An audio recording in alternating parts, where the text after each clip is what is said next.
We are hurtling toward the day when climate change could be irreversible. Rising sea levels already altering this nation's coast. China's capital is choking in its worst pollution of the year. 5% of species will become extinct. Sea levels rising, glaciers melting. Okay, we know the world is currently on a dangerous path. CO2 levels in our atmosphere are more than 400 parts per million. That might not sound like a lot, but it's more than double the amount from just 100 years ago, and it's at the highest point it's been in at least the last 800,000 years. Obviously, the world needs to reduce its CO2 emissions, but at the end of the day, that might not be enough. So some companies have started fighting back, and they've got help. As stocks like Tesla take off, venture capital firms are pouring billions of dollars into climate startups, and even the world's richest man, Elon Musk, is getting in on the action with a $100 million prize for carbon removal. We've already made a video on the most common ways to remove CO2 from the atmosphere today, but let's look to the future. Here are 5 of the most promising startups in the fight against climate change. Direct air capture, where you pull CO2 right out of the air, already exists. In fact, we mentioned it in our last video, but it's incredibly expensive. Climeworks is one of the leaders in direct air capture of CO2, and they charge $60 a month to remove 50 kilograms of CO2 from the air.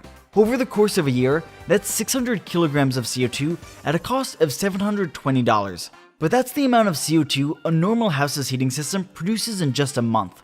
Scaling this technology up to cover the world's emissions would come at a price tag of $46 trillion a year, or 7 times the US's national budget.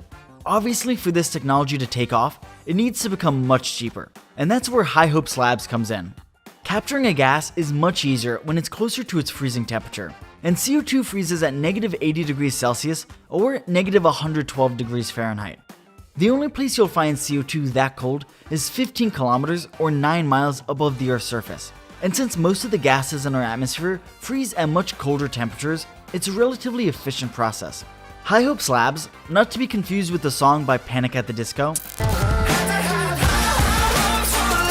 have tested its system on a small scale, releasing gas-filled balloons with a box that serves as a carbon capture device attached underneath. The frozen carbon is then separated from the air and is brought back to the Earth to be recycled.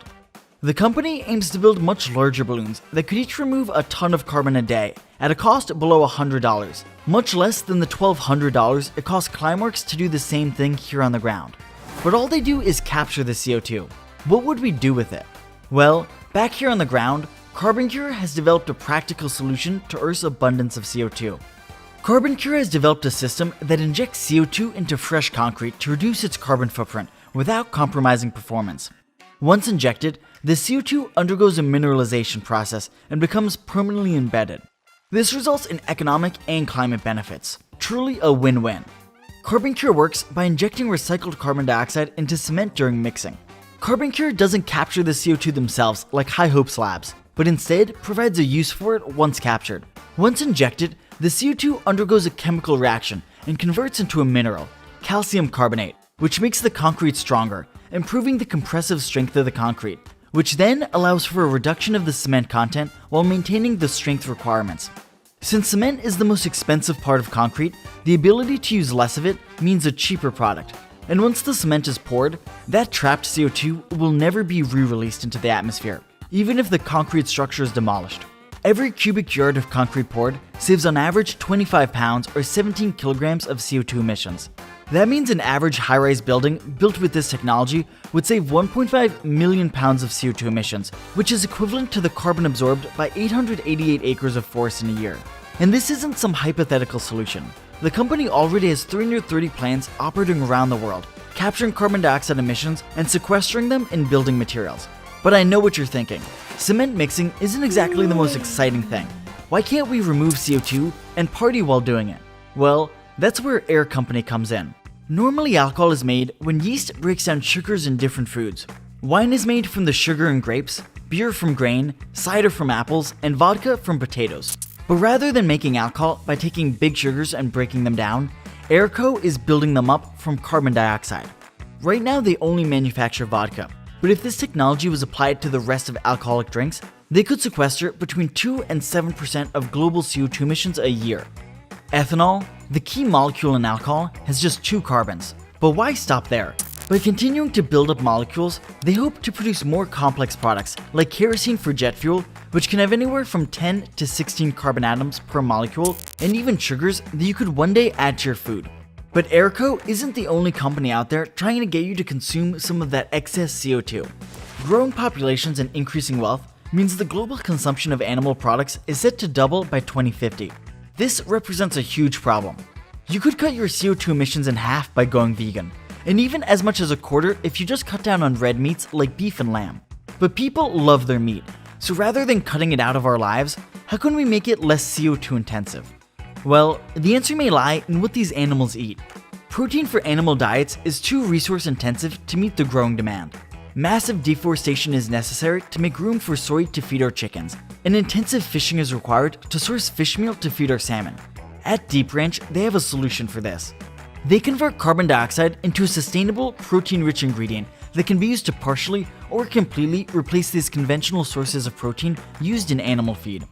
The way this technology works is a form of fermentation. A special set of microbes use carbon dioxide and hydrogen as respective sources of carbon and energy, in the same way that most microbes use sugar. At the end of their fermentation, they're left with a dry powder with 70% protein content, with a comparative nutritional profile to that of fish meal. And because it's produced independent of weather and season, it's a stable food source that's competitively priced, all while being dramatically more sustainable. A plant capable of producing 100,000 tons of this feed a year would save an area 3 times the size of Paris from being deforested. And by producing locally to their farms, they can eliminate 60,000 barrels of oil in shipping. With this technology, a salmon fillet you might buy in the grocery store can be produced with 25% less CO2, including transportation and packaging, meaning a real effect you can see but not taste. Speaking about all these emissions from transportation, is there anything we can do as we wait around on the EV revolution? Yes. Liquid wind is turning wind into liquid. And by that I mean converting CO2 into liquid fuel to power transportation, meaning less reliance on fossil fuels. They generate hydrogen from renewable electricity and water. Then, they combine that hydrogen with carbon dioxide emissions to form renewable fuel in the form of methanol. Chemically, this final product is identical to how it's normally produced, meaning it's compatible with existing infrastructure and can easily be used by industry, providing a clear and accessible pathway to carbon-neutral transportation. But is it even worth removing CO2 from the air, or is it just a waste of our time? Be sure to let us know your thoughts down in the comment section below. These are some of the most promising up-and-coming technologies to help fight global warming and reduce CO2 emissions, but who knows if they'll prove viable. To see today's most successful ways to remove CO2 from the atmosphere, check out this video. And remember, there's always more to learn.